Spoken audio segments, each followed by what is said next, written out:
আসসালামু আলাইকুম সবাইকে, সকলকে স্বাগত জানাচ্ছি আজকের ভিডিওতে। আমি আশা করছি তোমাদের সাথে। আমি জানি আমরা এখন সবাই খুব স্ট্রেসের মধ্যে আছি, অ্যান্ড এই বিষয়টা হচ্ছে কারণ আমাদের এইচএসসি এক্সাম চলতেছে। আমি আশা করছি তোমাদের এইচএসসি এক্সাম অনেক ভালো হচ্ছে আল্লাহর রহমতে, অ্যান্ড তোমাদের পরীক্ষাগুলো যেন ভালো হয় সেই দোয়া রইলো। তো এই মুহূর্তে যেহেতু আমাদের দু একদিন পরে হচ্ছে ইংলিশ ফার্স্ট পেপার পরীক্ষা, তো যে মুহূর্তে আমি আর কি ভিডিওটা রেকর্ড করতেছি, তো তোমাদের জন্য আজকে হচ্ছে কিছু রিয়ারেঞ্জের আমরা সলিউশন নিয়ে আসছি। আমরা আজকে কি করবো, বিগত সালের কিছু রিয়ারেঞ্জ কোশ্চেন এগুলো নিয়ে আমরা সলভ করবো, যাতে যদি কোনো একটা বাই চান্স এসে যায় বিগত সালের থেকে, তাতে আমরা এটা খুব সুন্দরভাবে কোনো রকম হেজিটেশন ছাড়া, টাইম ওয়েস্ট না করে আমরা সেটাকে হচ্ছে ওভারকাম করে আমাদের কোশ্চেনের অ্যান্সারটা দিতে পারি। তো হচ্ছে রাইট নাও কোনো দেরি না করে চলো আমরা শুরু করি। আচ্ছা, রিয়ারেঞ্জ লেখার নিয়মটা কি আমরা জানি? আচ্ছা, আমি শিখাই দিব, নো প্রবলেম। আচ্ছা, এখানে আমাদের প্রথম যেটা আছে, এক নম্বরে the following sentences are jumbled, rearrange them in a proper sequence. আমাদের কোশ্চেনটা ঠিক এইভাবেই আসবে। এরপরে কি থাকবে, আমাদের এ বি সি ডি থেকে যে পর্যন্ত আমাদের হচ্ছে আহ উল্টাপাল্টা করে সেন্টেন্স দেওয়া থাকবে। আমাদেরকে যেটা জাস্ট হচ্ছে জাম্বলটা ছাড়াইতে হবে, আমাদেরকে জাস্ট একটা ফ্লো ক্রিয়েট করতে হবে যে কোন ফ্লোতে এটা যাবে, তারপরে হচ্ছে পুরোটাই লিখতে হবে। তো আমি তোমাদেরকে একটু দেখাই দিই আমাদের কোন ভাবে লিখলে বেটার হয়। এটা হচ্ছে ঢাকা বোর্ড 2023-এ আসছে। আমাদের কি করতে হবে, ফার্স্টে একটা ফ্লো ক্রিয়েট করতে হবে। এই যে এখানে আমাদের ফ্লোটা, যে প্রথমে কোন সেন্টেন্সটা যাবে, তারপর কত নম্বর সেন্টেন্সটা যাবে, তারপরে কোনটা, তারপর কোনটা, এইভাবে আমাদেরকে লাস্ট পর্যন্ত 10টা সেন্টেন্স ক্রিয়েট করতে হবে। দেন আমাদেরকে ওই জাম্বের যেগুলা ছিল ওগুলাকে বাদ দিয়ে, এবিসিডি বাদ দিয়ে আমাদের পুরোটাকে একটা প্যারাগ্রাফ মোডে আনতে হবে, এটা প্যারাগ্রাফ আকারে লিখতে হবে। আশা করছি তোমাদের বুঝাইতে পারছো। চলো এবার সলভ করি। তোমাদের মধ্যে অনেকের এতক্ষণে অনেক কিছু সলভ করা হয়ে গেছে, যাদের হয়নি তারা অবশ্যই ভালো করে মনোযোগ দাও, আর যাদের হয়ে গেছে তাদের বলবো অবশ্যই তোমরা একটু মনোযোগ দাও, তাহলে তোমাদের জন্য রিভাইজ হয়ে যাবে, এক্সট্রা করে আর পড়ার দরকার পড়বে না। তো প্রথমে কি আছে, where is my son ask the grocer. তার মানে এখানে একটা গ্রোসার নিয়ে কথা বলা হচ্ছে। রিয়ারেঞ্জের ক্ষেত্রে আমাদেরকে অবশ্যই মনে রাখতে হবে যে কোথায় আছে একটু দেখতে হবে। যদি কোনো কাহিনী থাকে তাহলে ওয়ান ডে, ওয়ান্স, এই ওয়ার্ড গুলো যদি থাকে তাহলে সেটাই হচ্ছে ফার্স্ট সেন্টেন্স। তো প্রথমে কি হবে আমাদের, one day a grocer borrowed a balance and weight from the fruit seller। প্রথমে কি আসছে, ই আছে দেখছো ফার্স্টে, গেল।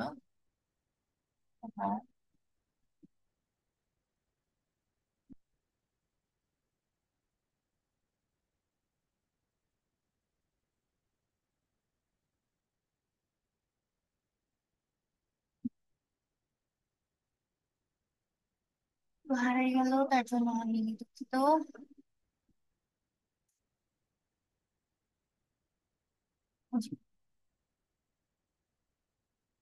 One day, a grocer borrowed a balance and weights from a fruit seller। আচ্ছা,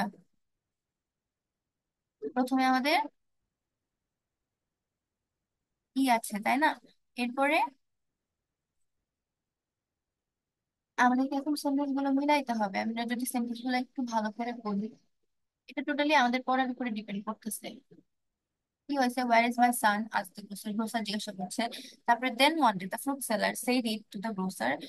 তারপরে একদিন, তার মানে এখানে একটা কোনো সিচুয়েশন বুঝাইছে যেখানে অন্য আরেকদিন, তার মানে একদিন কিছু একটা হয়েছে, তারপর অন্য আরেকদিন আরো কিছু একটা হয়েছে। তো তার মানে আমি এখন এটা সেকেন্ড সেন্টেন্সে ইউজ করতে পারবো না। তো কি বলছে হচ্ছে, then one day the food seller said to the grocer. Food seller কি করছে, হচ্ছে গ্রোসার কি বলছে, I am going to the town to do some shopping, please send your son with me to carry my things.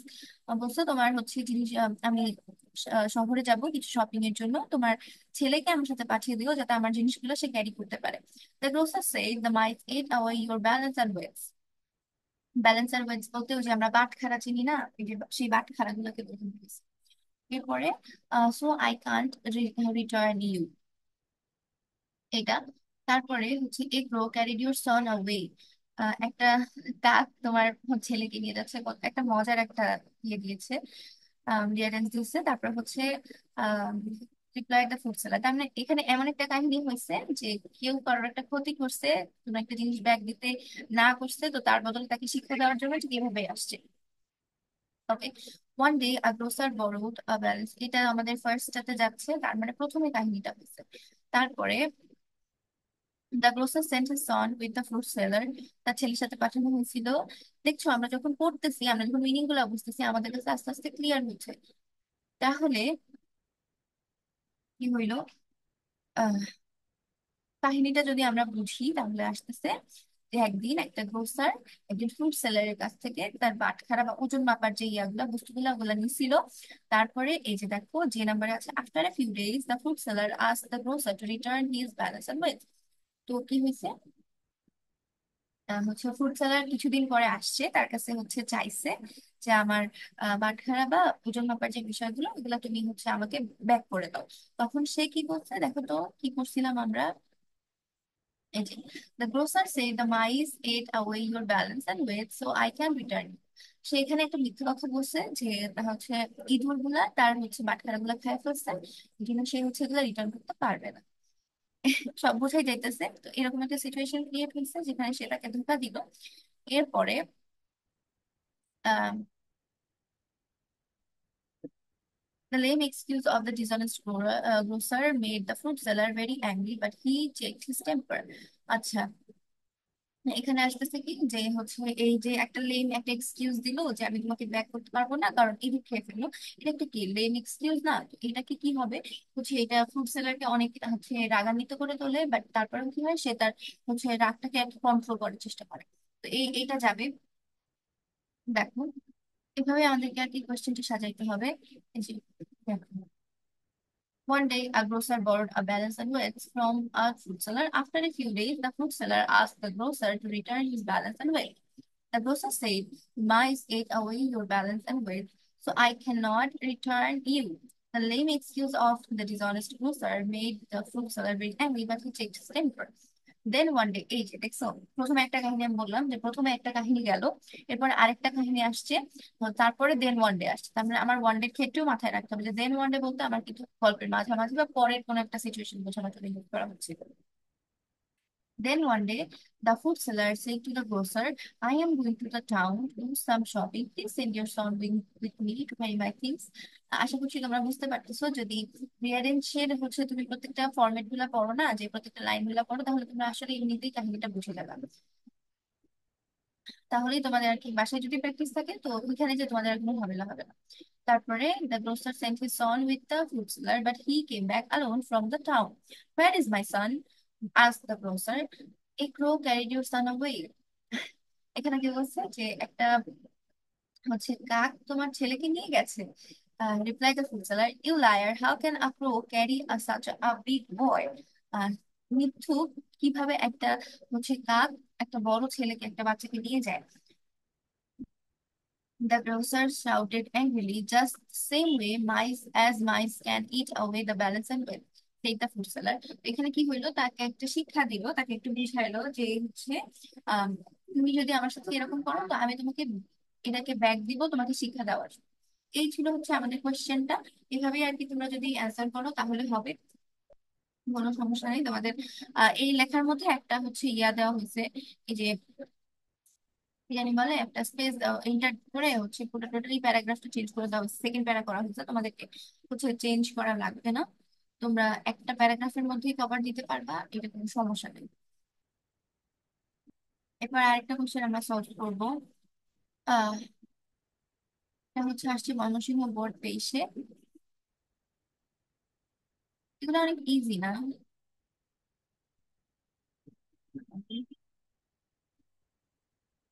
আরেকটা, এখানে কি নিয়ে বলা হয়েছে, নামবি নামে কোনো একজনের, তাই না? দেখো এখানে কিন্তু ওয়ান ডে আছে, তাই বলে কি ওয়ান ডে দিয়ে আমাদের ইয়া শুরু হবে, স্টোরি শুরু হবে না। এখানে one day he couldn't continue his story, তার মানে কি বুঝাচ্ছে, এখানে মাঝখানে কিছু একটা বোঝা গেছে, হি মেনশন করা আছে, হি কে সেটা আমরা জানি না। তো হি সম্পর্কে আগে আমাদের জানতে হবে, সেটা নিয়ে লিখতে হবে, তারপরে লিখে দাও।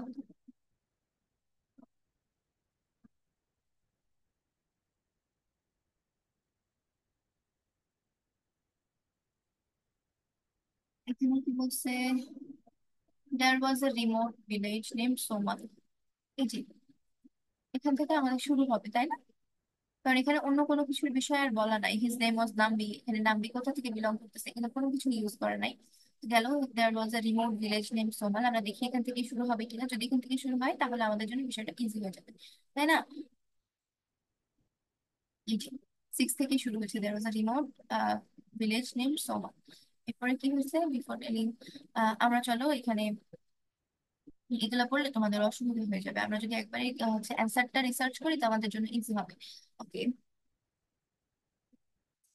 আমাদের কিন্তু মনে থাকতে হবে আমাদের ফ্লো চার্ট এরপরে লিখতে হবে। তো একটা কোয়েশ্চেন কি, দেয়ার ওয়াজ আ রিমোট ভিলেজ নেম সোমাল, একটা হচ্ছে প্রত্যন্ত গ্রাম ছিল তার নাম ছিল কি সোমাল। এরপরে হচ্ছে the villagers were enchanted by a man, ভিলেজাররা অনেক ইয়া ছিল, ইনচ্যান্টেড ছিল একটা মানুষকে নিয়ে, তার নাম ছিল কি নাম্বি। হি লিভড ইন আ টেম্পল, তার মানে এই রিয়ালিটির মধ্যে নাম্বির সম্পর্কে কিছু বলা হয়েছে। He lived in a temple at the edge of the village, সে একটা হচ্ছে ভিলেজের এই যে একটা টেম্পলের মতো অর্থাৎ মন্দিরে থাকতো, and pass his time under the banyan tree, বট গাছের নিচে থাকতো, in front of the temple, তারা হচ্ছে তিনি থাকতো কোথায়, ওই মন্দিরের সামনে।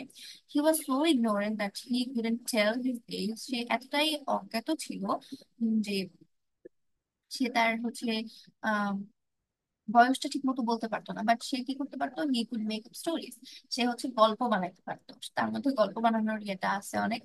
হি use to tell interesting stories to the people of his village, সে তার গ্রামের লোকজনকে কি বলতো, ইন্টারেস্টিং স্টোরি বা হচ্ছে মজাদার যে গল্প ওগুলো বলতো। Before telling a story he use to light a lamp in front of the tree, সে হচ্ছে স্টোরি বলার আগে কি করতো, একটা হচ্ছে গাছের সামনে হচ্ছে একটা লাইট জ্বালাইতো, ল্যাম্প জ্বালাইতো আর কি। One day he could not continue his story. একদিন সে তার হচ্ছে স্টোরি কন্টিনিউ করতে পারছিল না। After a few days he called the villagers and told them something. এরপরে কি হচ্ছে, কিছুদিন পরে সে হচ্ছে তার ভিলেজারদের ডাকছে এন্ড বলছে যেটা সে হচ্ছে কখনোই যে সে কখনোই হচ্ছে তার পর্যন্ত, হ্যাঁ সে তার রেস্ট অফ দ্য লাইফ মানে সে তার লাইফের শেষ পর্যন্ত আর কখনো কোনো কথা বলতে পারবে না। এই হচ্ছে রিয়ালিস্টটা ছিল। এটা যদি যখন তোমরা পড়বা, আমি তোমাদেরকে প্যাসেজ সম্পর্কে ধারণা দিয়ে দিচ্ছি যাতে তোমরা লেখার সময় লিখতে পারো। এভাবে আর কি তোমাদেরকে লিখতে হবে। যখন এগুলো পড়বা তখন তোমাদের মধ্যে ইয়ে চলে আসবে। যদি তোমাদেরকে রিভাইজ দেওয়া না থাকে বা যদি তোমাদের পড়া না থাকে তাহলে সেক্ষেত্রে কি হয়, তোমাদের বসে বসে অনেক টাইম ওয়েস্ট করতে হয় যে এখন আমি এটা করবো নাকি সেটা করবো, কোনটা হবে না হবে। তোমাদের যদি এই প্যাসেজ সম্পর্কে একটা ধারণা থাকে তাহলে সেক্ষেত্রে তোমরা কি করতে পারবা, ইজি হয়ে যাবে, তোমরা একবার দেখলেই মনে থাকবে যে, আচ্ছা এটা ওটা ছিল। এখন যেটা পড়বো এটা হচ্ছে ডক্টর মোহাম্মদ শহীদুল্লাহর বিষয়ে। ডক্টর মোহাম্মদ শহীদুল্লাহ, এটা দেখো, এটা আমি তোমাদেরকে ইয়া দিব না, পড়ে শোনাবো না বা অ্যান্সার শোনাবো না, আমি তোমাদেরকে জাস্ট একটা নর্মাল আইডিয়া দিয়ে দিচ্ছি। দেখো, ডক্টর মোহাম্মদ শহীদুল্লাহর ব্যাপারে বলা হয়েছে, এখানে তার অবশ্যই তার বর্ন যে বার্থ টাইম সেটা সম্পর্কে উল্লেখ করা হবে। একটা জিনিস দেখো, এখানে প্রত্যেকটা জায়গায় একটা একটা করে হচ্ছে টাইম উল্লেখ করা হয়েছে। তো আমরা যদি টাইমের সিকোয়েন্সে যাই, কোন টাইমটা আগে তারপরে কোনটা তারপরে কোনটা, আমরা সবাই জানি কোনটার পরে কি আসে কোনটার পরে কি আসে, তাই না? তো আমরা যখন এই জিনিসটা জানি তখন সেক্ষেত্রে কি হয়, আমরা প্রথমে তার বার্থ টাইমটা দিলাম, তারপর সে কোন বছরে পড়াশোনা করছে বা বড় হয়েছে সেটা দিলাম, তারপরে সে কখন স্কুলে গেছে, তারপরে সে কখন হচ্ছে এন্ট্রান্স দিছে, কখন এফএ এক্সাম দিছে, তারপরে সে কখন হচ্ছে কোথাও জয়েন করছে, তার কি কি হচ্ছে অবদান আছে, এটা তুমি চাইলে ফার্স্টে ইউজ করতে পারে। যেরকম doctor Mohammad Shahidullah was born in হচ্ছে 24 Pargana, West Bengal in 1885. He was one of the most renowned linguists of Bangladesh. এই একটা তুমি এখনো দিতে পারো। এরপর তুমি আবার তার পড়াশোনা শেষের পরে ওইটা দিতে পারো যে he was the most renowned linguist of Bangladesh. তুমি এটা তোমার মতো করে দিতে পারো। এখানে মনে হয় মাঝে দেওয়া আছে, আহ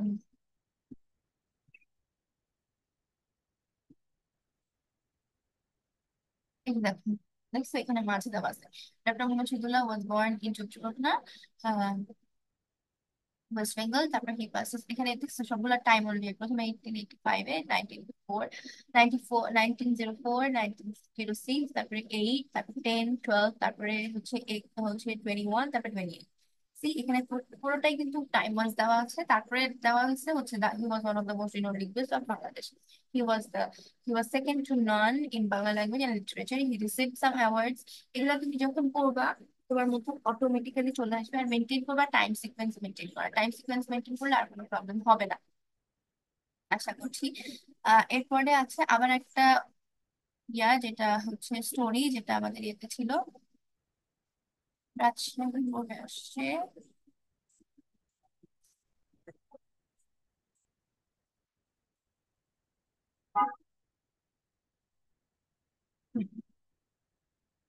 এই এটা তো গ্রেপসা স্যারের হচ্ছে গ্রেপসা স্যার তোমরা জানো না কে কে? যদি বলো জানো না তাহলে তোমাদের জন্য অনলাইন মার্ক ছুড়ে মারবো। আহ তো হচ্ছে আমাদের কি বলছে, আমরা সবাই ম্যাক্সিমাম যদি ক্লাস 6 থেকে আমরা এটা পড়ে আসছি, গ্রেপসা স্যার হচ্ছে একটা ফক্স যায় ভাইনইয়ার্ডের মধ্যে, সেখানে হচ্ছে দেখে, আঙুর দেখে, আঙুর দিতে থাকে, বা সে অনেকবার ট্রাই করে, বাট সে আলটিমেটলি ওখানে রিচ করতে পারে না। দেন সে কি বলে, গ্রাসা স্যার। এটাই। তো হচ্ছে এটা সম্পর্কে আমি সলিউশনটা দেখাই দিই। এত সহজ কোশ্চেন আসছিল, তোমাদের বেলায়ও সহজ কোশ্চেন আসবে দেখে আমি আশা রাখতেছি। আশা করছি রিয়ারেন্স তোমরা অনেক সুন্দরভাবে পেরে যাবা। এরকম, once upon a time there lived a fox in a forest. One day he was very hungry and he searched food everywhere, but he didn't get any food. At last he entered into a vineyard. There were ripe grapes hanging on the vine. The grapes are too high to him to reach. He took a run and jumped to the reach the bunch of grapes, but couldn't reach it. Again and again he jumped. সে অনেকবার try করছে, যেটা আমরা সবাই জানি। আমি এটা তাড়াতাড়ি করতেছি বা ট্রান্সলেট করতেছি না, কারণ আমরা এটা সবাই পড়ছি ছোটবেলা থেকে। Then হচ্ছে কি, but each time he failed to reach the grapes. At last, being tired, he went away saying that grapes were sour. এই ছিল হচ্ছে ইয়াটা। আমরা সবাই এটা এটা অনেক ইজি একটা প্রশ্ন, তো এটাতে আমি টাইম ওয়েস্ট করছি না। এবার আরেকটা স্টোরি আছে, ম্যাক্সিমাম স্টোরি দিছে গত বছরে। এটা দিনাজপুর পড়তে এসে আসছে।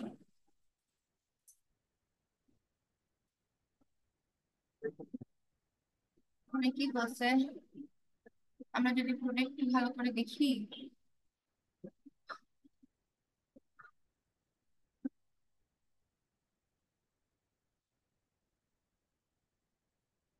পুরোটা যদি পড়া হয়, যেটা cases make entry to necklace,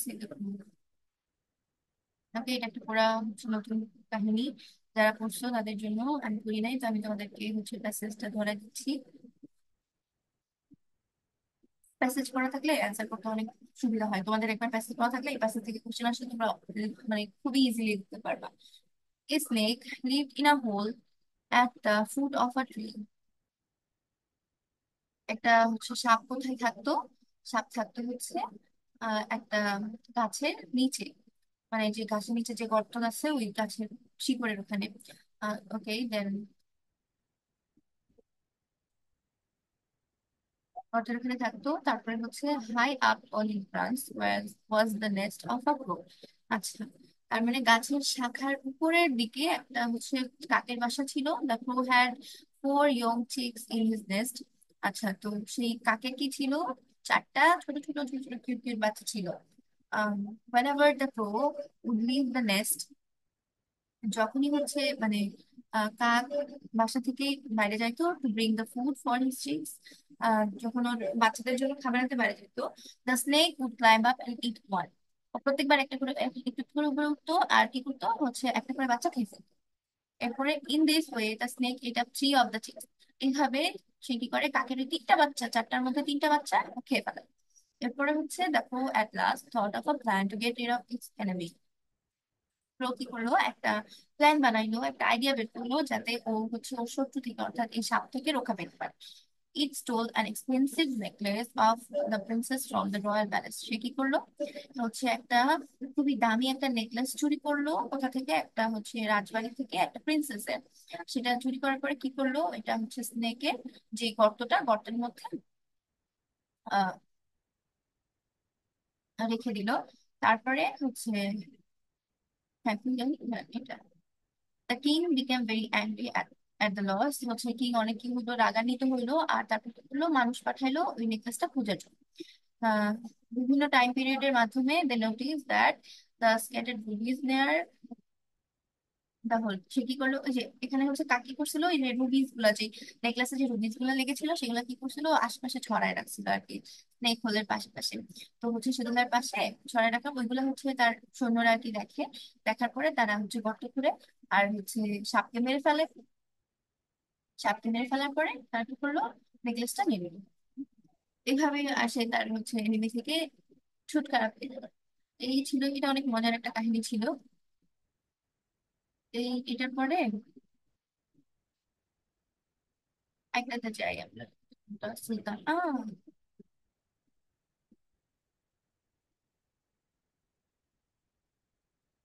সুলতানের কথা বলা হয়েছে। এখানে প্রথম লাইন কোনটা হবে বলতো? টু হবে, long ago there lived a sultan in a country। আমরা সবাই কম বেশি ছোটবেলায় পড়েছি অনেক আগে। একদা এই বিষয়গুলো থেকে আমাদেরকে যেহেতু কোনো কাহিনীর কথা বলা হচ্ছে, তো এখানে আমাদের অনেক আগে কি হয়েছে না হয়েছে এই জিনিসটা আমাদের মাথায় রাখতে হবে। এখান থেকেই শুরু হলো, long ago there lived a sultan in a country। চলো এবার আমরা পড়ি। Long ago, there lived a sultan in a country. He wanted to appoint an honest man as his tax collector. Tax collector হিসেবে সে কি চাচ্ছিল, একজন সৎ মানুষকে চাচ্ছিল। So he asked for the wise counselors' advice। সে হচ্ছে যারা বিজ্ঞ আছে তাদের কাছ থেকে আর কি হচ্ছে অ্যাডভাইস নেওয়ার চেষ্টা করলো। তারপর কি হলো, দেন হি ইনভাইটেড অ্যাপ্লিকেন্টস, যারা অ্যাপ্লিকেন্ট ছিল, জবের জন্য অ্যাপ্লাই করেছিল, তাদেরকে ডাক দিল। তাদেরকে ডাকার পরে কি হইলো, a number of people applied for the job। আমরা যদি কাহিনীটা বুঝতে পারি তাহলে দেখবা লিখতে কোনো অসুবিধাই হইতেছে না। তোমরা হচ্ছে আগে কি করবা, একটু রাফ করে দিবা। The applicants were asked to meet the Sultan one by one. They came through a passage where gold coins were kept. When they arrived, the Sultan asked them to dance. All the applicants blushed and refused except one. Then the Sultan found the desired। আচ্ছা, এখানে একটা কাহিনী বলা হয়েছে যে যেহেতু সুলতান সুলতানের হয়ে কাজ করবে, তো সুলতান যেটা বলবে তাদেরকে সেটা কাজ করতে হবে। তো যখন আমার কাছে মনে হচ্ছে, যেহেতু এখানে পুরা হচ্ছে ইয়াটা দেওয়া নাই, স্টোরিটা দেওয়া দেওয়া হয় নাই, তো যে হচ্ছে নাচটা করছে সে আর কি সুলতানের কথায় উঠছে বসছে, এরকম একটা অবস্থা না? তো সেইটাকে সেই হিসাবে আর কি সে তার অনেস্ট ম্যানকে পাইছে। এই হচ্ছে আমাদের সেই প্যাসেজটা। তোমরা যদি একটু খেয়াল করে দেখো তাহলে এখান থেকে তোমরা মিলাই মিলাই লিখতে পারবে। এটা খুব বেশি হার্ড কিছু না, বা এরকম কিছু না। এটা হচ্ছে আমাদের যশোর বোর্ডে আসছিল। যশোর বোর্ডে এত সহজ কোয়েশ্চেন তো করে না। যাই হোক, এই যে আবার হচ্ছে এই যে গ্রেপস আর সাওয়ারের একটা জানা করি। ওকে, আমরা এখন বরিশাল বোর্ডেরটা পড়বো। এটা হচ্ছে আমাদের লাস্ট এন্ড ফাইনালটা। এখানে কার বিষয়ে বলা হয়েছে?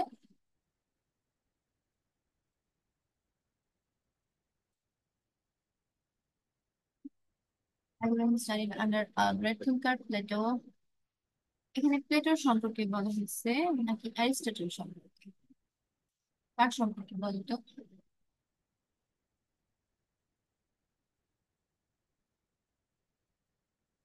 আমার তো মনে হচ্ছে অ্যারিস্টটল সম্পর্কে বলা হয়েছে। এখানে অ্যারিস্টটল সম্পর্কে বলা হয়েছে, এই যে, কারণ এখানে প্রথমে তার বর্ণের কথা বলা হয়েছিল। ওকে, চলো আবার একটু পড়ি। Aristotle was born in Greece. He was the son of a royal physician.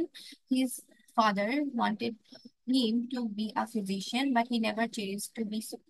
He wanted to be a free thinker. As a result, he studied under a great thinker, Plato. Plato taught Aristotle um, according to his own way. Later on, Aristotle took pen to write on topics suitable for human civilizations. Politics is one of his famous book, which exposes fullest development of his wisdom. তারপরে হচ্ছে he also wrote book on biology, literature, economics, and হচ্ছে comparative politics. He is called as the father of biology because of his creativity. কি হচ্ছে এখানে হচ্ছে Aristotle কোথায় জন্মগ্রহণ করেছিল, সে গ্রিসে জন্মগ্রহণ করে। সে হচ্ছে, তার বাবা ছিলেন একজন রয়্যাল ফিজিশিয়ান, তার বাবা চাইতেন সে একজন ফিজিশিয়ান হোক, বাট তার এটার কখনো ইচ্ছে ছিল না। সে একজন মুক্ত চিন্তার মানুষ হইতে চাইছিলেন। তো সেইটার বাইরে অ্যাজ আ রেজাল্ট, ফলাফল স্বরূপ উনি কি হয়, উনি হচ্ছে প্লেটো দার্শনিক, হচ্ছে দার্শনিক প্লেটোর আন্ডারে হচ্ছে পড়াশোনা শুরু করেন। প্লেটো ওনাকে অনেক কিছু শেখায় তার মতো করে। তারপরে উনি আর কি হচ্ছে শুরু করেন নিজের মনস্তাত্ত্বিক দিয়ে হচ্ছে পলিটিক্যালের উপরে, biology, literature, economics, comparative politics, এই জিনিসগুলোর উপরে উনি নিজের মতো করে লেখা শুরু করেন। ওনার এগুলো সম্পর্কে বই আছে। Politics is one of his famous book which exposes fullest development of his history। এখানে হচ্ছে তার একটা বইয়ের কথা বলা হয়েছে, এটাই। এরপরে he is called the father of biology, তাকে কি বলা হয়, বায়োলজির জনক। কারণ কি, বিকজ অফ হিস ক্রিয়েটিভিটি। এই হচ্ছে আমাদের প্যাসেজ। যদি পড়ো একটু মিলাই মিলাই, আই হোপ তোমাদের জন্য ইজি হবে, তোমরা বুঝতে পারবা। এই যে,